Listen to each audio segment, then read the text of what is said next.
Hey,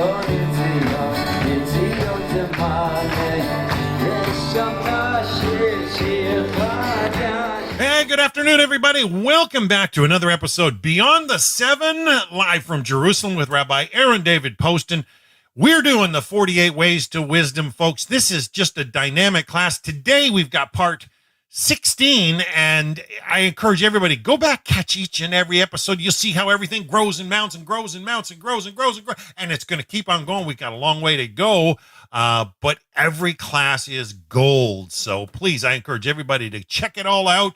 But let's see what the Rabbi's got for us today. Rabbi Poston, always a joy to be with you, and I'm thankful once again you stay up so late in Israel after Shabbat to share the Torah with the nations of the world. Thank you, and the class is yours, sir. Thank you very much, Dan. I'm glad to be back. I'm glad to see, well, I can't see anybody, but I know they're there. I'm glad that other people have joined. And I get a lot of feedback. I get a lot of emails and texts, and people are enjoying it and growing. And it's actually, for some of the watchers, they claim it's even one of their best classes. So the 48 Ways to Wisdom. Oh, there's clarity in it. Hashem. Tov, so let's start. First of all, Shavuot Tov and Chodesh Tov. And this is the month of Geula, the month of redemption. And Bezrat Hashem, we should see some really good news coming forth. What did I want to say? I want to mention that this is not class number 16. We're dealing with the 16th way for the 48 Ways to Wisdom. So I forget what episode it is, but it's the 16th of the ways in which one should actively pursue wisdom, right? So it's called minimizing business. Keep in mind, it says minimizing. It doesn't say to negate. It doesn't say to completely not be involved in business. We all know how business is important. In fact, I'll give you one Pirkei Avot. We're going to deal with a lot of sources towards the end, but I wanted to mention a verse that we'll deal with to get a perspective, and one of the Pirkei Avot. So actually, let's deal with the verse I want to mention first. That's in Proverbs chapter 2. It's really verses 4 and 5. Okay, so let's deal with that just to get a perspective that business is necessary. Would you like me to read it, Rabbi? We're going to do, yeah. Well, you can go ahead and read it, and then I'll try to explain it. For if you seek it like silver and hunt for it like treasures, then you will understand the fear of the Lord, and you will find the knowledge of God. So, just to put in perspective, it says minimize business, not to do away with it, which I'll explain shortly, but ready for this? To seek wisdom like it's a business. So the word minimize, it's like mitzamtzem, to constrict, to focus, to hyper concentrate. So we're going to talk about how you should, I don't like saying people should, but in terms of what we're trying to learn here, so one who wants to incorporate this into their life, so they should look at their life like it's a business. In other words, there's so much wisdom in the business world, and we're going to talk about the different aspects. If you were a CEO, or you were investing a lot of money into a business, you would want to make sure these things happen. Well, this is your life, right? Like, I don't know, drum roll. Like this is the greatest show on earth, right? This is your life. You want to be successful. You want to acquire as much, and I'll just use the analogy here, silver, money, right? Whatever we call profits, let's say, in your business. So now take all your business acumen and concentrate it into whatever lessons there are in terms of running a successful business. Use that for your life, right? In other words, seeking real money, seeking fame and glory and all kinds of material profits is not what life is about, okay? Many very wealthy people have been asked. Surveys have been done, and many of them are unhappy, or they have found where the true happiness is, and it's not in the glory of the money, but it's in family, it's in meaning, Okay, so that's how we're going to start off the idea that minimizing does not mean to do without. Obviously, we're going to see. I'll just bring this verse in right now. There's no way that we should do without. That's in Pirkei Avot, chapter 3, Mishnah 17. It's just the last line of that Mishnah, and I'll just read it. If there is no flour, there is no Torah. If there is no Torah, there is no flour. So you may ask, well, what is like? What do they? There's a famous expression: "What came first, the chicken or the egg?" Right? Yep. So where do you start? I mean, if you have no Torah, so you're not going to have any flour. If you don't have any flour, you're not going to have any Torah. So what does it all mean? So I don't want to be all over the place because there's so much information I want to share. But I will tell you, there's another Mishnah in Pirkei Avot, right? If you don't incorporate malacha, some kind of work, with your Torah learning is not yafet. It's not really substantial. So let's just discuss this one idea. If there's no flour, there is no Torah. Notice it doesn't say if there is no bread, there is no Torah. So the Maharal points out, I mean, we all have refrigerators, we have storage containers that are, hermetically sealed, and we don't really have to worry too much about bugs. If it was, placed into this container without any bugs, we're not so afraid. But in the old days, I can imagine it was very difficult. Sure. So, okay, so what is flour? Flour.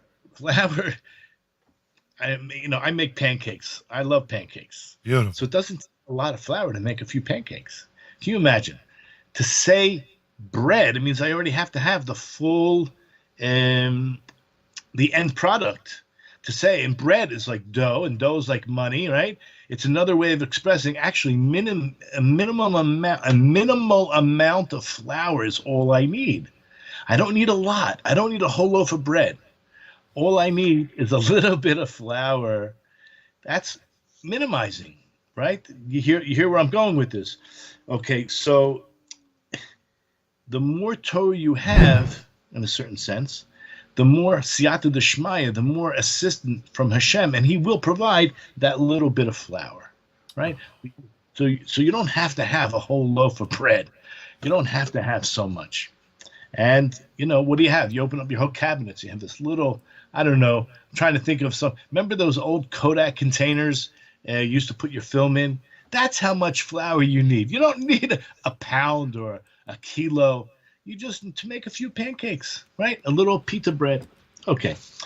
So that was we're just building the foundation here. Number one, I just want to review.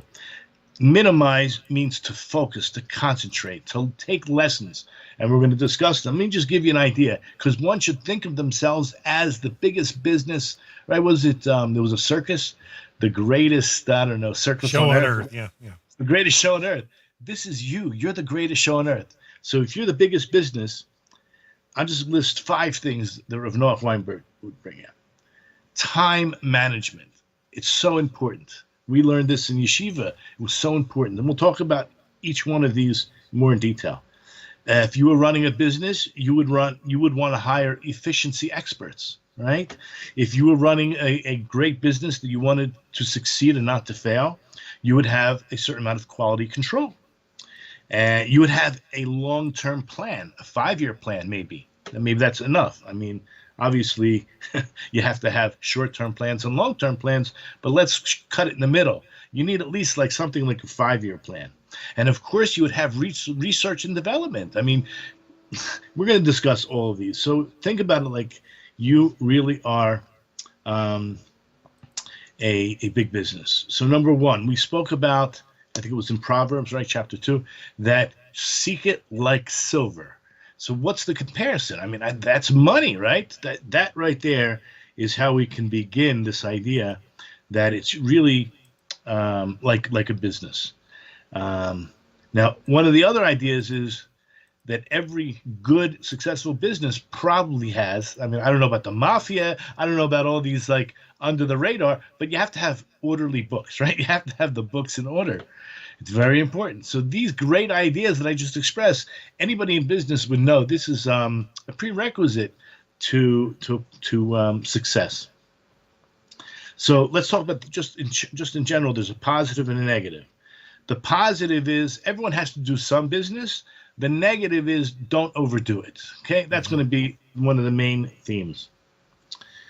Okay, so let me tell you how the Rosh Yeshiva describes these ideas.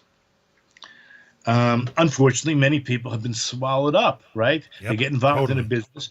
Like I went to university, I went to college, I went for business, but it was a very specified business. I was a chef's apprentice, and I went to hotel, motel, restaurant management. That was my, I don't know if today if they still do like these very specific things. I had a great professor. He happened to have been Jewish. I think I was the only Jewish kid in the whole class. We got along great. So he had all these great business ideas. I'm telling you, besides, let's say, what I learned on the streets, I think I'm very street smart. I'm not very academic, although I had surprised myself somewhat.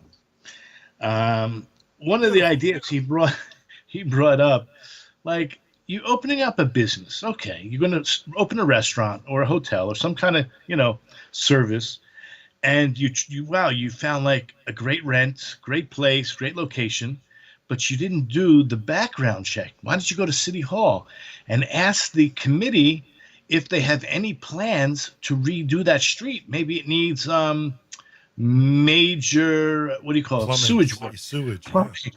Anything where they're going to rip it up. And you might be out of business for 6 months. I mean, maybe somewhere within the next 5 years, right? Doesn't that make sense? You're about to invest, so it was just like an idea that you never, maybe never would have thought of. Okay.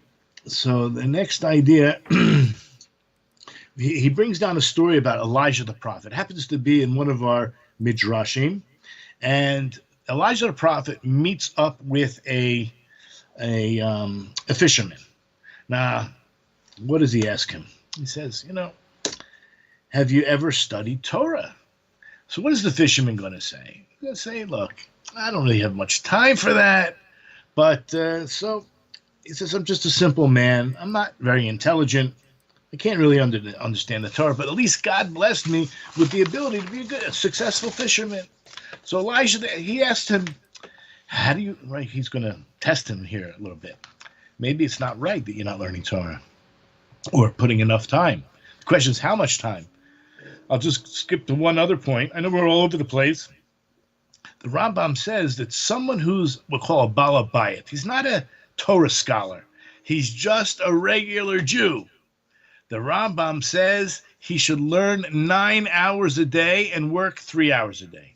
If that doesn't tell you what it means to minimize business, I mean, come on. So I was fortunate enough to be Mishamesh, to assist Rav Noach Weinberg's brother, and Rav Yaakov Weinberg was Rosh Yeshiva in the yeshiva in Baltimore. And he gave a shir once, and I was like, well, mind-boggling. He said that was what the Rambam said back then. Today, halavai, if only it would be that people who are not Torah scholars, if they work 9 hours a day and put in 3 hours of learning, halavai, if only it would be. Unfortunately, we get sucked up. Look, I mean, family's great. We got family to deal with. Baruch Hashem, we got kids to deal with, got school issues, parent-teacher meeting. There's a lot of things that grab our attention. But Torah study for a Jew, and of course, we know we're talking to many non-Jews here. However, fixing a time for study is an absolute necessity, whether it's 1 hour a day or 5 minutes a day, or even 5 minutes a week. It should be a priority. So we see how far the generations have gone down. But I think it's a very interesting observation from the time of the Rambam until present day. Going back to the story of Elijah the prophet. So he meets this guy and he says, well, let me ask you a question. How do you prepare your nets? So he goes in such intricate detail, how he weaves them, how he even picks the type of rope, right?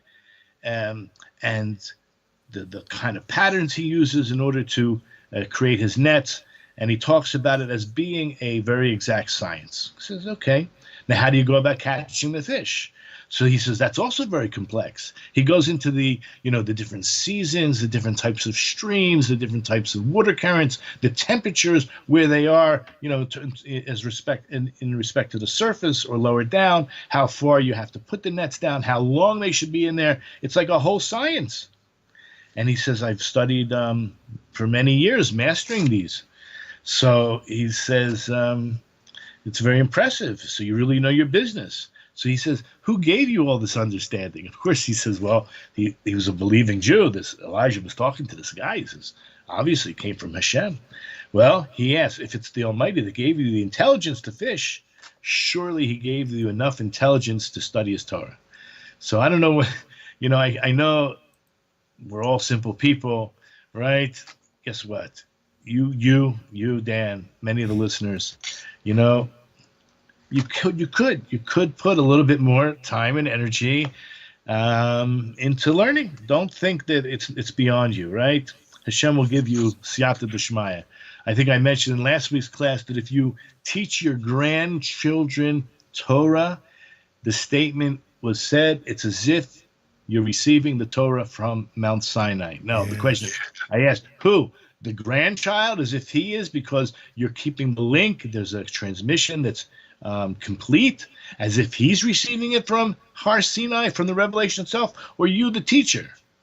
I believe it's both. I think the teacher for sure will receive an added siyata d'shmaya because he's going out of his way to teach. Again, teaching, there's a prerequisite to teaching, of course, and that is to learn.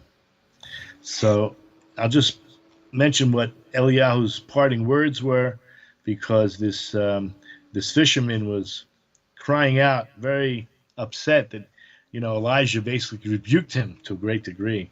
So Elijah says, my son, do not be so distraught. Every one of us on the face of the earth has the same exact excuse, but our own actions will testify against us. So this is another thing in Judaism, as opposed to many other religions, right? Our actions, our deeds, that is what we are creating.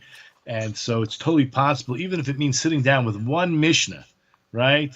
Or one Jewish concept and just reading that paragraph over and over again, or just King David's Psalms, reading it over and over again, until whether you're practicing your Hebrew or you're, just trying to memorize it, the concepts, and then going to a commentary. 1 week. Can you imagine that? There's only 52 weeks in a year, right? So you're talking about in 3 years, you could go, if you just take one chapter of Psalms, there's 150. That's all, in less than a year, in less than 3 years. Okay. I'm not rebuking anybody. I'm just reading here. This is, it's a business, right? We want to be successful. You have to make the efforts. You have to make the efforts. If only the Almighty would have given me understanding and wherewithal to reach my potential and become great in Torah, to create the best marriage possible, I would do it. But he didn't give me the tools, so I don't need. He never gave me the tools that I need to succeed. That is, we're lying to ourselves. If you could succeed, even like as a cleaner, right? You go and clean people's homes. You know which type of detergent, what kind of sponge works well on that type of surface. We're going to talk about time management, right? At some point, okay, it's true, you might be getting paid by the hour, so maybe you don't care, but that's called geza, it's stealing. But you should try to figure out how to be efficient. Like if your boss expects you in 2 hours to clean the whole house, can you imagine if you could do it in an hour and 55 minutes, right? You still get the 2 hours. You'll still get paid for 2 hours. But think about it. I mean, if you are using the wrong material that's causing you to work doubly hard or extra hard, or the wrong cleaning solution, the same thing. I mean, he really gives an example, a few different examples. One of them is about just in terms of like your shoes. Okay, every morning you wake up, okay, you know where your shoes are? You could spend every single day 5 minutes looking for your shoes. I mean, come on. All you have to do is put them in a certain place every night, and they're always in the same place. You don't have to spend 5 minutes. That's 5 valuable minutes. I mean, just as an example. Work smarter, not harder. Yeah. Okay, operate efficiently. That's the next idea. So he uses an example about a factory worker that whatever it takes, 10 steps to turn a bolt. Now, the 10 steps could be, where the bolts are located, to where the tool to turn it is located, to maybe how many steps, physical steps you have to take to go here and there, whatever it is. Well, guess what? What if it could be done in 2? So try to imagine if you have, I don't know, how many factory workers doing exactly the same thing, times that by how many minutes or hours, and then take it for a whole year. You could have, I don't know, I'm going to throw out a number, it doesn't matter, 30 hours, 50 hours, 100 hours, times however many workers there are. What a waste of money, right? So think about in your own life, how we could use our time much better, right? With wisdom. So he just mentions over here again, life is big business. Get organized. Get your time under control. You'll have less stress and you will achieve more. The next idea is just hard work. So a guy goes to college and he thinks he's going to be an engineer. He applies to an engineer school. And guess what? After a week, he says, okay, where's my money? I want to be an engineer. I want to make a lot of money. So this is why I'm here. I came to make money. The school's like, what? You just applied. I mean, you're talking about years of learning. And after that, you're going to apply, hopefully, at a job where you might make minimum wage. You still have to pay back all this other money that the tuition. And it's going to take you a while till you get a good name for yourself. You maybe put a plaque. People will come to you. They heard you're, a great engineer, and they'll commission you out. It doesn't work like that. You don't. What is it called? Instant gratification. Here too, people invest lots of money, and they know that they're not even going to. I mean, I don't want to say, God forbid, open my mouth to the Satan, but people do know, they are aware that it could be 2 years, 3 years, 5 years down the road before they actually start making a profit. I mean, this is part of opening a business. You just know you can borrow money, even if it's your own money, right? You have to count it as if it's borrowed. So you can't just expect to make money immediately. So acquiring wisdom requires determination, discipline, and patience. Keeping that in mind, of course, hard work. Strategic planning. So we discussed these ideas in general. Now we'll talk about them. So strategic planning is an absolute must for any successful business. No serious businessman just says, oh, let's open a factory in China, especially today, right? So, just send somebody, go buy a building. First, they have to determine their long and short-term goals, decide on core strategies to reach those goals, spend months to doing the necessary research on a wide array of crucial issues. Where are the raw materials coming from? What is the labor market? What are the taxes and export costs? Who is the target market? So effective living, because this is what it's all about, requires effective planning. Because if you don't know your destination, you will never get there. That's right. So you have to know, what are your long and short-term goals? Okay, keeping an accountant. We Jewish people, before they go to sleep, we say the Shema, and we make a cheshbon nefesh. Truth be told, I mean, you can make it during the day. You don't have to wait till the end of the day. But it's a good time to, for sure, go over it. Anybody who has a store knows they have to, what do you call it? It's taking stock, right? You have to know when what sells, what's not selling so well. You don't want to have empty shelves of the best selling article. You don't want to be waiting for it to come in. It's very disappointing. Customers will go somewhere else. They might not come back at all. It takes so keep an accounting. Before you go to sleep, you have to make a cheshbon nefesh. But here he writes, the businesses can succeed or fail because of the quality of their accounting department, right? I think you have discussed this with me too. I don't want to say anything on the TV here on this. Okay, so to properly measure your business, it is essential to have thorough, accurate, and up-to-date balance sheets to understand your income and expenses and your profit and your loss. So too in life, we need to make spiritual accounting. That's what cheshbon hanefesh. The word nefesh means personal, soul, right? You need to every night before going to bed review your past day's events to evaluate whether you profited or you lost. What did you accomplish today? What mistakes did you make, right? If you don't know what mistakes, you're bound to do them over and over again. The next thing, I mean, I'm not saying it's the next thing, but for sure at some point before retiring, make a plan for the next day, right? You just write it out, even if it's not the exact times, right? Even if it's not so detailed. I know I have to go shopping. I know I have to mail this letter. I know that I have to call this person to apologize. I know I have to call this person to invite them for Shabbos because my wife told me, do this, and I have to add all the things she asked me, because it will help me the following day even prioritize. When I wake up and I look at it, and things can change, right? Things can change a little bit. But how am I going to live an effective life unless I make my own accounting? Research and development, right? So don't you want a better product? I mean, isn't that ultimately what research and development? It could also bring the price down and make a better profit, that's for sure. But you want to have a greater profit, right? When you're a CEO of the company and you say, you know what, my company's making enough money. We don't need a research and development department. It's like, are you kidding me? Okay, also testing the market. Right? Before you put a new product out, you want to make sure that there's a consumer, and that could take months of research. So too, before making any major life decision, such as moving to a new city, getting married, choosing a career, be sure to do a thorough analysis of the long-term feasibility and ramifications. Now, I know many people don't like this person. I'm sure that your listeners all do. But imagine a CEO of a company. We're not going to mention which company, but he actually became president of the United States.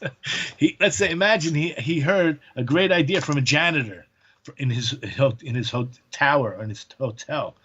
This guy supposedly, right, would be willing to listen to the janitor who had an idea. Where else are you going to get your ideas from other than the people in your business who have been working for years?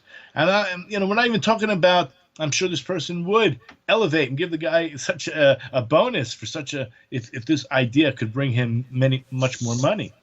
But if someone is willing to take the advice even from a janitor to make the business more profitable, of course he would.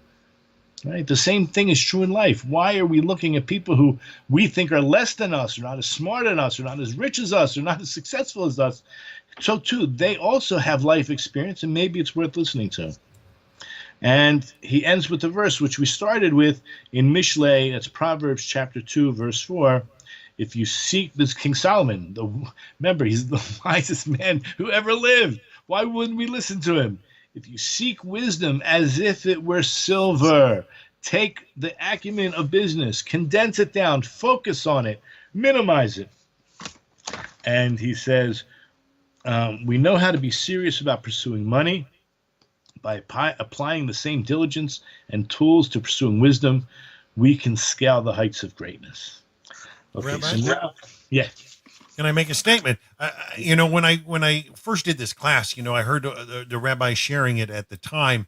If you seek it like silver and hunt for it like treasures, and he likened the different methods for discovering those elements of silver. Whereas silver, you've got to mine, you've got to dig, you've got to actually pull out the raw ore to get to it. Whereas treasure is like a buried treasure where you actually have to do the research like you were explaining. You've got to research and look for treasure in a way that it's buried somewhere and you need to find exactly where, and that there's something big here going on. It's exciting. Yeah, for sure. I just want to bring a few other ideas. So let's go to Deuteronomy chapter 30, verse 13. Deuteronomy 13, verse 30. No, the other way around. Chapter 30, verse 13. Oh, forgive me, sir. Chapter 30. Verse 13 reads, Nor is it beyond the sea that you should say, who will cross the other side of the sea for us to fetch it for us, to tell it to us so that we can fulfill it. Okay, so obviously this verse has much deeper meaning that I'm going to say something that sounds very superficial, but it's only the first few words. Nor is it beyond the sea. So we have a Gemara that tells us that people who work like on boats and they travel a lot, they're not capable, or I shouldn't say capable, they're not likely to become great Torah scholars. Let me just read the words here. And the reason, right, it's not beyond the sea, whatever, this is because Torah can only be properly acquired with constant study and review. We spoke about that last week. Review, to the point that the Torah scholar will not leave the study hall to go out and engage in business. Okay, so don't think that you're going to find it on the other side of the sea. It's not there. It's right here under your nose, right here. So that's what the Gemara expounds on this verse. And I was looking for this verse actually the other day, Rabbi. Thank you. It's not across the sea. So he goes on. The Tana specifically said, our Tana, the author of our Mishnah, right? With limited business activity, but doesn't say without business activity. We all know that we have to live, because living without some form of income is impossible. But minimizing it, right? Concentrating on the most valuable thing, which is wisdom. And use all of your acumen, business acumen, to acquire wisdom. And another mission in Pirkei Avot, and I'll tell you where it is. 125. Where do I have it? It's Pirkei Avot, chapter 2, Mishnah 2. Rabban Gamliel, the son of Rabbi Yehuda Nasi, would say, beautiful is the study of Torah with the way of the world. Now, in Hebrew, it's in derech eretz. That's what it means. But we'll go on. It could mean, derech eretz could mean ethics. It usually means work, but it goes on. For the toil of both of them causes sin to be forgotten. Ultimately, all Torah study is not accompanied with work is destined to cease and to cause sin. So in Hebrew, the whole Torah she'eni ma malacha. Malacha is work. Sofa b'tayla the gagaret avon. Okay, so you see that we cannot do without. The question is how to minimize. Now, we did discuss this in the beginning when we talked about the basic 7. One of the ideas in the laws of Jubilee of Yovel was, or Shemitah and Yovel, the Rambam brings down that all humans, not just Jews, who dedicate their life to Torah will actually have removed from them the government and even hard work, and Hashem will provide. They become, they turn over their life to Hashem, and Hashem is their portion and will provide. King David, right? We talked about that then. So it just reminds me of something that I shared in my last class on the Parsha, the Yakel. I just want to share it now because I think it's just absolutely fascinating. Since we know there are 7 general principles, Noahide laws, what is so significant about 7? So I want to share this piece. We'll get back to our business at hand. I just think it's so fascinating. So the Torah itself is our link. Right? We're talking about that is the most important thing in the world, to acquire wisdom. The Torah is our link to Hashem, is the way we can understand ourselves and the world around us. It's so important. You cannot live without Torah, Jew or non-Jew. So number 7 is going to be linked through everything I'm going to talk about. Days, weeks, months, cycles of years, and thousands of years.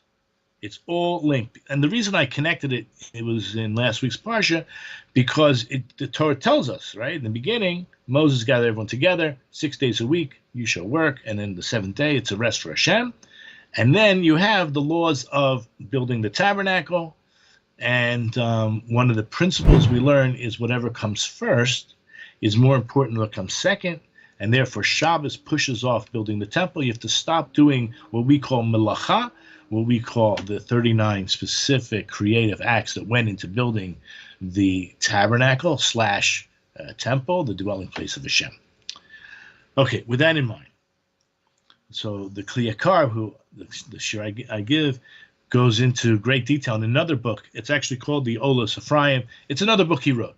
It doesn't matter, but this is where he starts. That the days of the week, so the days of the week, the day the Torah was given on Shabbos. We know that. We left on a Thursday from Egypt. 50 days later, it happened to be Shabbos. The day that we received the Torah from heaven, Matan Torah, on Shavuos, the first, right? That happened on Shabbos. So there's already a connection. The idea of learning Torah. It's so important that don't think that Shabbos is a day of doing nothing. It says to make Shabbos. It actually says to make Shabbos. Make Shabbos by learning Torah. So that's the first idea. That's what you should be doing on Shabbos, learning as much Torah as possible. So number one, the Torah was given on Shabbos. So now days. So that's days. In other words, first of all, there's actually a medrash that says each day was paired up with another. So Sunday and Monday were together, Tuesday and Wednesday were together, Thursday and Friday. Every day had a partner. Shabbos had no partner and asked Hashem, where's my partner? God says, the Jewish people are your partner. You're going to be unified with the Jewish people. So that's why the Torah and Shabbos go so well together, that the Jewish people should be learning Torah on Shabbos. Okay, the Torah was given on Shabbos. The next idea, weeks. So the Torah itself was given on Shavuos, which means after 7 weeks, 7 times 7, 7 days, 7 weeks, the Torah was given on Shavuos. Okay. The next idea is months. I know this is a controversial idea for those who have no clue about the oral Torah itself, but we know the Torah does say count from Nisan, right? That's the first month, which today is Rosh Chodesh Nisan. Very nice. What's the 7th month? The 7th month is the month the Torah was actually received. What do I mean? Just real simple. We left in Nisan. 50 days later, we're at Mount Sinai. Okay. At Mount Sinai, we said, Nasa v'nishma, we will accept, right? We'll Nasa, we will do. V'nishma, we will understand it. We took a commitment. We entered the covenant. 40 days later, Moses comes down, supposedly, allegedly, with the first set of tablets, but unfortunately, allegedly, no, I'm kidding. I don't mean, it's not a joking matter, but unfortunately, we collectively were involved in the sin of the golden calf, and Moses broke those tablets. We never received the actual tablets. So the next 40 days, he's praying for our forgiveness. He was very busy. And God said, I forgive you on the first of what day? A month? The first of Elul. I forgive you. Come up and you will receive the second set of tablets. So 40 days later is the 10th of Tishrei, the 7th month. Tishrei is the 7th month. That's when we receive the Torah, i.e. the 10 Commandments. Eser Dibrot. So you see the number 7 in terms of months. The 7th month, we received the Torah. Next. Okay, then we had years. So there's a Shemitah cycle. Everyone's aware of that already, right? The 7th year. What happens on Shemitah? The farmers, they all sit and learn Torah. That's what they do. They don't work the land. They don't harvest it. That's what they're doing. That's what they're supposed to be doing. And that's, by the way, this idea of the non-Jews sitting and learning and dedicating themselves also applies. That's what the Rambam brought down in the laws of Shemitah and Jubilee. That anybody, doesn't matter if you're born a Jew or not, you have every right to dedicate yourself fully. Not everyone chooses that, but if you do choose, there's a promise you'll be taken care of. Hashem is your portion, and he will take care of you. Okay, so now we have years. Now there's cycles of years, because the cycle of the Shemitah, the 7, I'm using that number again, 7 Shmitot is Jubilee, right? You have 7 times 7, but the 50th year is the Jubilee year. Okay, so you have what happens in the Jubilee year. So each Jew goes back to his portion. Goes right. Literally, if he sold his land, it's not sold in forever. It's sold only like a lease up until 50 years, meaning up until the Jubilee, and he goes back. This is the words of the Torah. He goes back to his portion. His portion is the Torah. And therefore, again, you sit and it's like 2 straight years of Shemitah, right? The 49th year is a Shemitah year, and the 50th year it's a Jubilee, but you're also not allowed to work the land. 2 full years of sitting and learning Torah. Okay, now there's another concept called the thousands of years. So the world, just like it was created, I'm going to use the word created in 7 days. It was created in 6 days, and the 7th day God rested. We know it's a 7-day cycle. So too, there's thousands of year cycles. So the first 2,000 years, like we started the Medrash, that every day had a partner. So the first 2,000 years was called chaos. Tohu vavohu. That was before Abraham, entered the covenant. So around the year 2000, I'm talking about Jewish time, that's Abraham was born in 1948, so he was 52 years old. He made a covenant with Hashem around that time, and that's when the next 2,000 years begins, called the 2,000 years of Torah. And then, somewhere around 1900 years ago, we had what we call the beginning of the time of Mashiach. So the last 2,000 years are called the times of Mashiach, and the last 1,000 years had no partner. Of course there's a partner, just like the first 7 days of creation. This is where there will be no work. It's going to be Shabbos, 1,000 years. All that will be pursued is the wisdom of Hashem, right? And this is for Jews and non-Jews alike. Non-Jews alike, right? We're talking about the resurrection of the dead. There won't be any hunger. There won't be any poverty, right? All that will be done is the mind, the spiritual pursuit, right? No more searching for bread or making bread. There won't be any work. And just like Shabbos, it's all done. Anyways, I wanted to just introduce that idea. Oh, beautiful. Very beautiful idea. Okay, now, in Pirkei Avot, chapter 1, verse 15, Shammai would say, make your Torah study a permanent fixture in your life.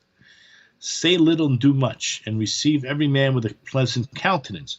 It's really the first part, right? The idea of Ois asay Torah keva, make your Torah learning fixed.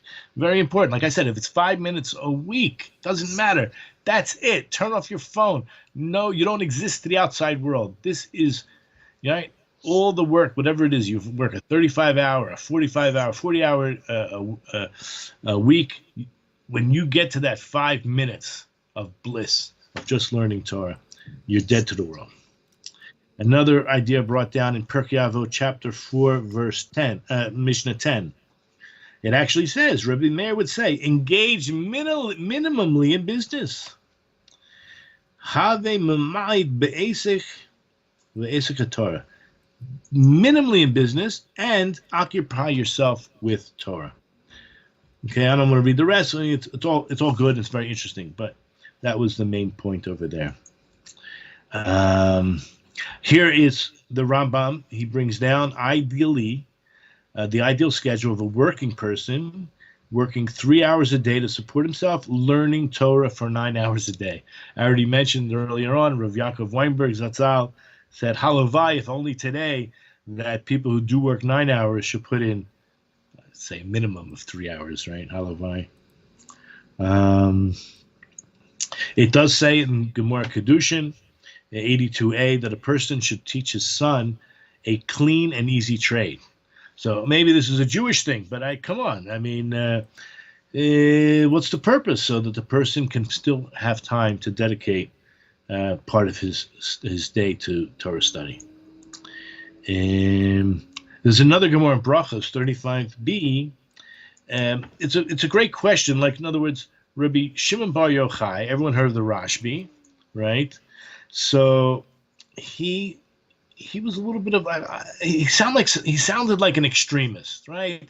He was into spent 13 years, 12 years in the cave. When he came out, he was still hot and on fire, and he had to go back. He went back for another 12 months, altogether 13 years in the cave. So, but he really felt that people should not be working; they should only be learning Torah. That's what he felt, believed. He lived it. So there's the Mishnah over here says, the Gemara says, many did like Rabbi Yishmael. What did Rabbi Yishmael do? Yeah, you plow at the time you're supposed to plow, you plant at the time you're supposed to plant, you harvest at the time. And many people were successful in their Torah. In other words, they had a job, and let's just say they had normal lives, and they were successful in both areas, both, let's say, financially in the world and with Torah as well. The Gemara also says, many people tried, like Rabbi Shimon, Rashbi, but they didn't succeed. To constantly engage in Torah study, putting the burden of earning a living onto Hashem's shoulders, so to speak, and they were not successful. So what do you think it's trying to teach us? Don't even try? No, I don't think so. I think it means that if you don't succeed, it's not the end of the world. If you feel this is your calling, there's no reason not to try. Know that the numbers are going to be against you, meaning the possibility is going to be against you. That's why I encourage many of my students who have converted, halavai, it would be great if you're young enough and you're able to go to yeshiva just for 1 year. Just try it 1 year, right? And my other students who are younger, right? Before you get married, right? Before you go off to college or before you do anything in your life, try to make it possible to spend 1 year, maybe 2. You're not going to get that opportunity again. Once you get married, you're going to end up working. Who knows what's going to happen? You have kids. Not that it's a bad thing. All those things are good, but they're very time consuming. And if you could try at least temporarily, especially when you're young. But you know what? Many people who as pensioners after they retire do this, and I tell you, they do have great regrets they didn't do it earlier. But that's the way of life. What can you do? And life gets away on us if we don't manage it. Very important. The Rambam brings down these ideas. We mentioned in the beginning, to minimize business means to hyper-focus on learning all the lessons you could have learned and applying them to your life. So in the Talmud Torah, in his Yad HaZakah on Talmud Torah, chapter 3, halachas 6 through 9. I'll read through them very briefly, just get an idea. He mentions, a person whose heart inspires him to fulfill this mitzvah properly and become crowned with the crown of Torah. That's called Keter Torah. By the way, Keter is 620. That's the full 613 plus 7.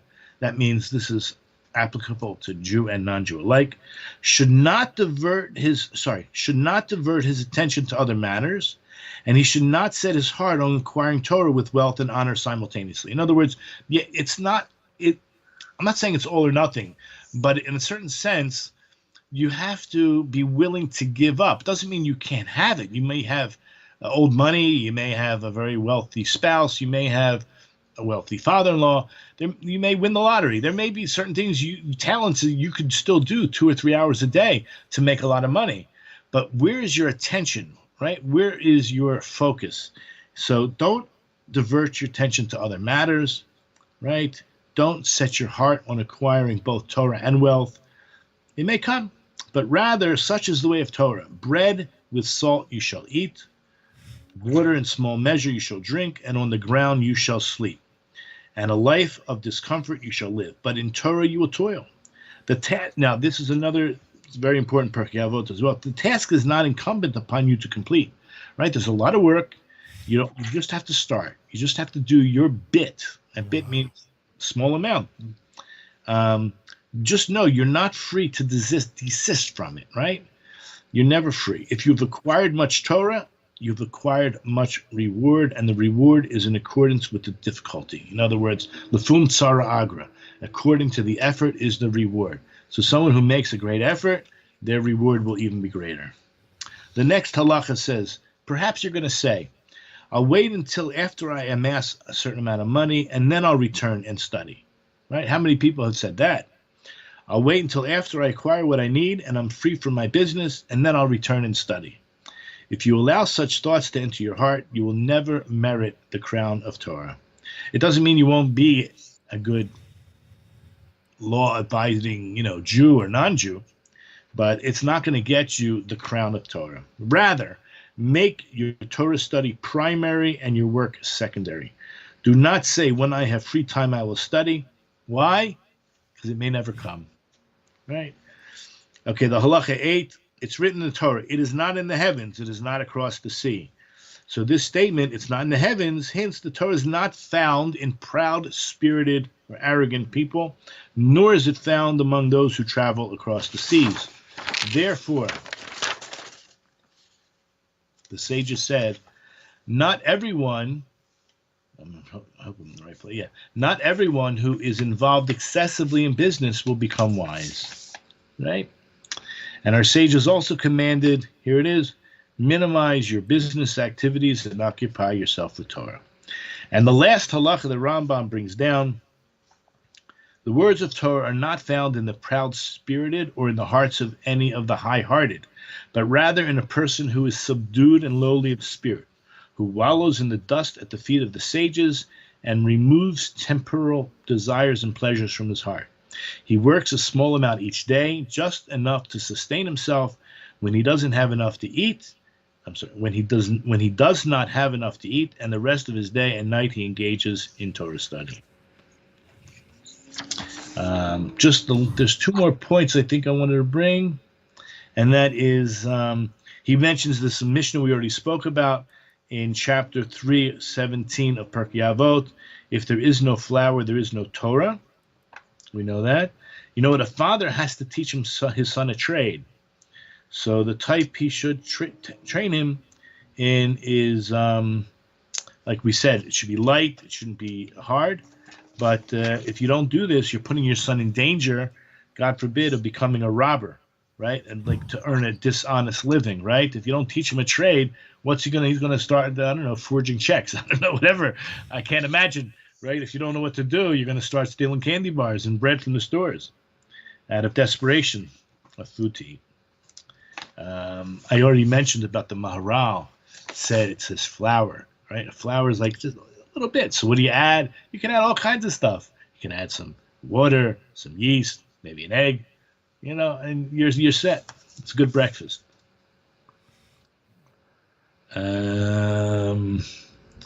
Okay, and there's, I think I covered everything. Beautiful. Real peaceful class tonight, Rabbi. Real peaceful.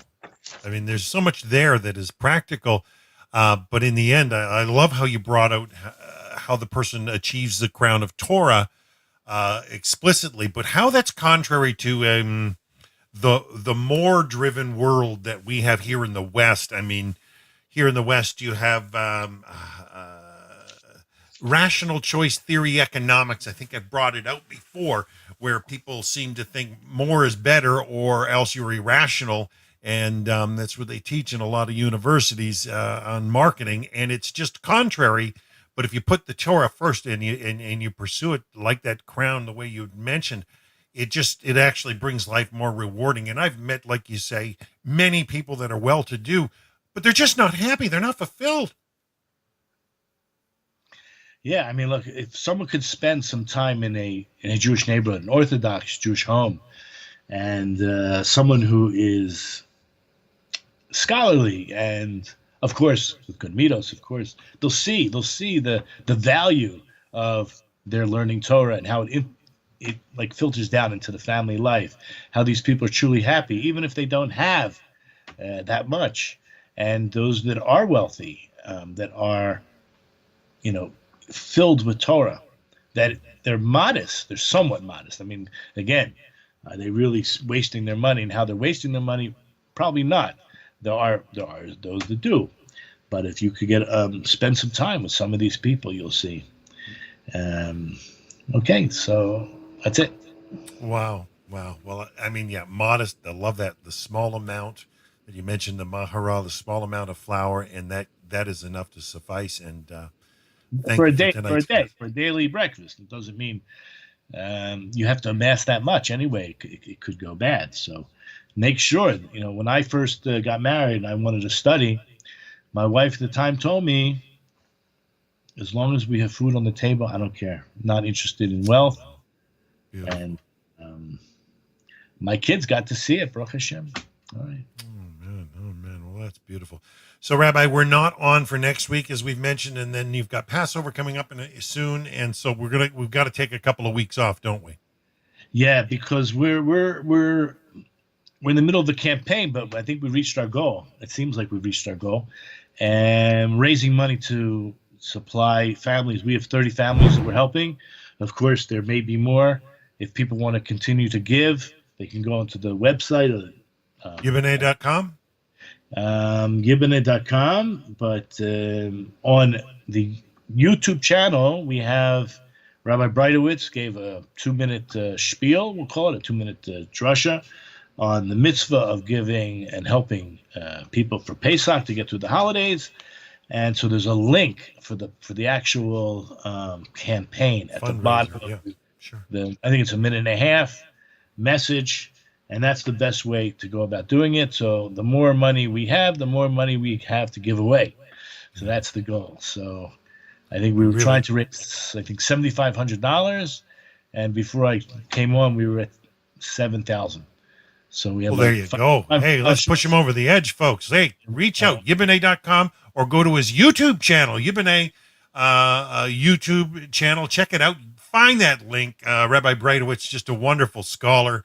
1.5 minutes, you'll get the link to that. Let's push him over the edge, folks. You guys that are out there all over the planet. I see we got people in Germany. I see we got people online in the United States, even people down in the islands. It's so good to see people from all over the planet check in at the Noahide World Center classes here, and it's just a joy to be with you, Rabbi Poston, and I'm loving this Beyond the Seven series and the 48 ways most of all. So we're off next week. We're probably off for a couple of weeks. We'll keep you apprised. So till then, we're going to sign off for now, Rabbi, unless you got any final words. I just want to mention that I'm going to put the link in this description box. It'll be near the bottom. What do you call it? The chat box. It'll be near the bottom. And I want to wish everybody a Hag Sameach, right? Whether you're Jewish or not Jewish, right? You're celebrating or helping us celebrate or participating on whatever level you do in this, we'll call it a new calendar year in terms of the first of Nisan. It's an amazing. Jewish life is just so full of all kinds of good things that not just wisdom. Delicious. Not just wisdom. There's simcha, right? There's hope for a better world. And everyone who's watching it, I know that you probably feel the same way I do. So just keep watching, keep learning, and feel you're participating also on some level in the Tikkun Olam, maybe by sharing with your pagan neighbors or people who are like just nice, decent people. There is such a fountain of wisdom to tap into, and keep sharing. Wow. Beautiful. Beautiful. So folks, we're signing out. Have a great day. Thank you once again, Rabbi. Bye for now.